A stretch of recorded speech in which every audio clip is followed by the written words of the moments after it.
ඕගොල්ලන් හැමෝම ආසයිනේ තමන්ගේ ගෙදර ලස්සනට තියාගන්න. අපි කියනවා ඒ කියන්නේ beautification of homes කියලා. ඒක ගේ ඇතුළේ කියන්නේ ගෘහස්ථය තුල අලංකරණය කරන්න අපි ෆොටෝස් ඔය හැමදේම දානවනේ. ඕගොල්ලන් මොන වගේ දේවල් වලින්ද අලංකරණය කරන්න කියන එකත් මම කැමතියි දැනගන්න. ඒ වගේම මම නම් කරන දෙයක් තමයි විශේෂයෙන්ම මේ ඉන්ඩෝ ප්ලාන්ට්ස් තියෙන එක. දැන් මේ මගේ දිල්ලියේ ගෙදර මේ වගේ ඉන්ඩෝ ප්ලාන්ට්ස් මම ගොඩක් ඒවා තියලා තියෙනවා. දැන් චුට්ටක් මේ දවස්වල අඩු කරලා එළියට දාලා තියෙන්නේ සමර් එක එන නිසා. නමුත් අපිට මෙහි වින්ටර් එකේ හරිම මේ එයාර් පොලියුෂන් වැඩිනේ. ඒ නිසා ගෘහස්ථය තුල තියෙන වායුව පිරිසුදු කිරීමට පුළුවන් ගස් වර්ග NASA එකෙන් අනුමත කරලා තියෙනවා. ඒ ගස් වර්ග තමයි මේ මං ලෑස්ති කරලා තියෙන්නේ. ගොඩක් වෙලාවට සැන්සිවේරියා ඔය ස්නේක් ප්ලාන්ට් කියන එක මේ සැන්සිවේරියා එකක්. ඒ වගේම ස්පයිඩර් ප්ලාන්ට්. දැන් ඔයගොල්ලන්ට මට කියන්න ඕනේ මේ බාන් දැන් මෙයාගේ කොළ යට කහ වෙලා. ඇත්තටම මේ දැන් මාස 2ක් පරණයි මෙයා ගේ ඇතුළෙම ඉන්නේ. ඉතින් මෙයා තමයි ගොඩාක් ඉක්මනට ගේ ඇතුළේදී පොඩ්ඩක් ස්ට්‍රෙස් වෙන්නේ. ඉතින් දැන් මෙයාව මං එළියට දාන්න අද මේ පටන් ගන්නකොට තමයි මට මතක් වුණේ මේ ගැනත් ඔයගොල්ලන් දැනුවත්ද කියලා දැනගන්න ඕනි කියලා.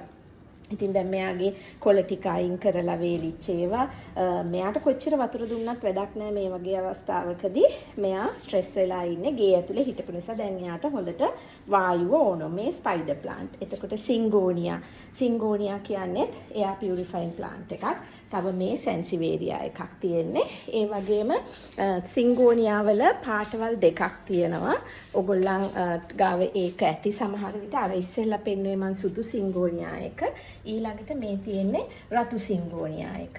ඉතින් ඊට පස්සේ මේ දැන් මෙයාගේ නම් මලුත් එනවා මේ ඩිෆන් බාජියාස්. මේවත් අපිට ගන්න පුළුවන්. මේ අර සැන්සිවේරියා වල තව ස්නේක් ඒ කියන්නේ මදර් ඉන් ලෝ ටන් කියන එකේ එහෙමත් නැත්නම් ස්නේක් ප්ලාන්ට් කියන එකේ තව කහ පාට වෙරයිටි එකක්. මේ තිත් වැටිලා තියෙන්නේ අපේ මේ අපි කුලියටනේ මෙහෙ ඉන්නේ. ඒගොල්ලන්ගේ පේන්ට් කරද්දි මගේ පැල ගැන හිතන්නේ නැතුව හොගාලා තීන්ත හලලා. ඉතින් ඒ වගේම මනි ප්ලාන්ට් එක. මනි ප්ලාන්ට් එකත් හරි වැදගත් වෙනවා.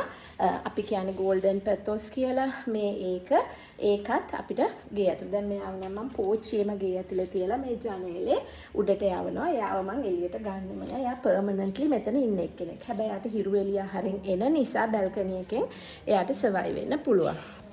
ඉතින් මේ විදිහට ඔයගොල්ලන් බලන්න තමන්ගේ ගේ අලංකරණය කරනකොට කොයි වගේ දේවල් වලින් කරන්න පුළුවන්ද කියන එකේදී අපිට වායුව පිරිසුදු කරගන්න පැලක් දාන්න පුළුවන් නම් ගොඩක් වටිනවා. මම හිතනවා ලංකාවේ ගොඩක් අය මේක කරනවා. හැබැයි දාද්දි තව එකක් කියන්න ඕන වුණා. දැන් මේ සිංගෝනියා එහෙම ට්‍රිම් කරද්දි වැඩි වෙන ඒවා මේ විදිහට අපිට පුළුවන් වතුරේ දාලා වතුරේ මුල් අදින්නත් ලෑස්ති කරන්න. දැන් මෙයාගේ හොඳට මුල් ඇදලා තියෙන්නේ වතුරේ දාලා. ඉතින් ඒගොල්ලෝ ඒ විදිහටත් අපිට වාස් එකක් විදිහට මල් කපලා ගේනවා වෙනුවට අපිට මේ විදිහට දාන්න පුළුවන්. මේ දැන් මම වින්ටර් එකේ දාපු එකක්. එයා මේ විදිහටම හැදිලා තියෙනවා. ඉතින් ඔන්න පුංචි අදහස් ටිකක් ඔයාලත් කියන්න මොනවද වගේ දේවල්ද ඕගොල්ලන් කරන්නේ කියලා.